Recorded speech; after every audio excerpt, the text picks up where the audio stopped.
morning, and he said, "No, really, I'm one of you. I'm from Haiti, and I'm one of you."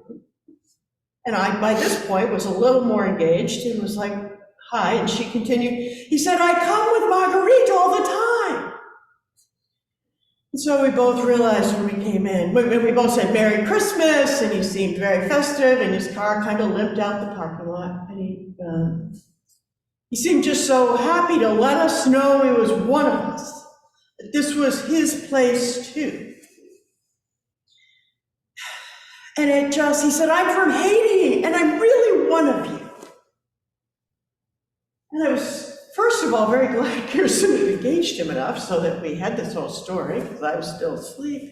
And I was like, my goodness, that's kind of what the gospel's about. That's kind of what Christmas is about. Like, I'm one of you. Like, as any of us that have been to Dover Friendly Kitchen, we know, especially the guests that are there regularly, they feel like this is their church. They might not be in these pews all that often, but this is their church. I'm one of you. I love the line in this gospel where it says, Mary was listening to the shepherds, everybody was talking, but Mary pondered her words. Mary, there's a sense, and the research I've been doing this season a lot about how Mary, one of the theologians talked about how Mary saw her life all through the story of Scripture. Like when something happened, she kept seeing her life through the story of Scripture. So when something happened, when she was praying with what was happening in her life, she connected it to Scripture. In our modern day language, we call that discernment. How is it that you pray about what might be happening or try to ask where God may be calling you? So Mary just, had this baby, and everybody was talking about how this was the Messiah, and everybody was going to follow the star, and all this was happening. And we hear Mary kind of pondered all this. I'm one of you, he kept saying, I'm one of you. What does that mean for us? So I look around this morning, very often, every other Christmas morning that we've done, most of the people sitting in the pews are people that we've never met. Sometimes people wander in that are traveling, and sometimes people, for whatever reason, each year there's been a different story, but they've never been familiar faces. And yet this morning, it's familiar faces. We are all one of us. We are all part of this, but yet we really are part of this community of faith. And what does that mean? Christmas really is the celebration of the incarnation of God. It really is the celebration of the light. And we all know that the world can be a little dampened right now, whether it's by war or strife or dis-ease or disagreement, whether it's by grief or family dysfunction or just life. Sometimes it can be heavy, but hopefully we can also find light. Hopefully we can also see the light in the midst of darkness. Hopefully we can also see God present in all these different ways of our life, not always in the big, glamorous, last night we had a full church at 11 o'clock and an opera singer that was just filling the space and the sound was bouncing off the walls. And yet God is just as present here with us this morning. And God was just as present with that man that was so excited to say good morning because he's one of us.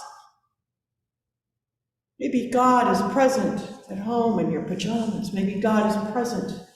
Fill in the blank. We know that all of this Christmas hubbub and celebration is all about our story with God. These nativities, and I say it, we did it last year, and I say it again this year, there is something powerful for me about the fact that each one of you that brought in a nativity has a story connected to it. That beautiful big one back there, Marcy Novak, made when her son was 4. If you haven't had a chance to look at it, it looks like a piece you'd see in an art museum. And Marcy, of course, will belittle it and brrr, but she remembers making it, and it's lovely. But it's also Mary and Joseph and Jesus. Georgia has a creche here that her uncle made for her. She remembered her beloved uncle, and he was an Episcopalian and went to church, and she can point out exactly what he did and how the light came right through and how he showed it to her.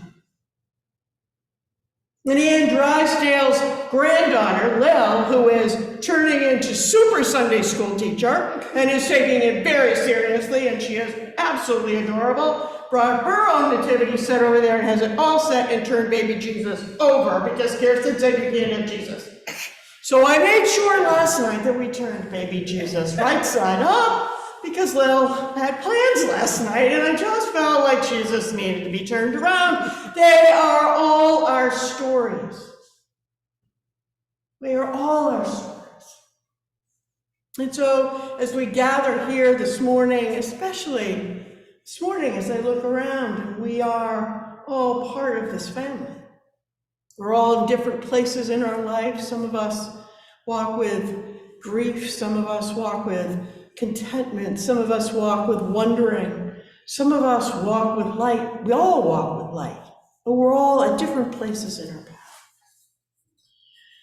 It's been a Jan Richardson kind of Christmas. I shared a prayer yesterday morning, and I will send it out. Many of you have asked for it.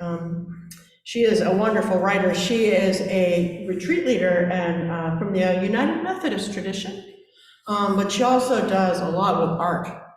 She's a retreat leader. But anyway, this is a prayer from hers that I offer up this morning called Where the Light Begins. Perhaps it does not begin. Perhaps it is always. Perhaps it takes a lifetime to open our eyes, to learn to see what has forever shimmered in front of us. The luminous line of the map in the dark, the vigil flame in the house of the heart. The love so searing that we cannot keep from singing, from crying out in testimony, telling our story and praise. Perhaps this day will be the mountain over which the dawn breaks. Perhaps we will turn our face toward it, toward what has been always. Perhaps our eyes will finally open in ancient recognition, willingly dazzled, illuminated at last. Perhaps this day, the light begins in us. I am part of you.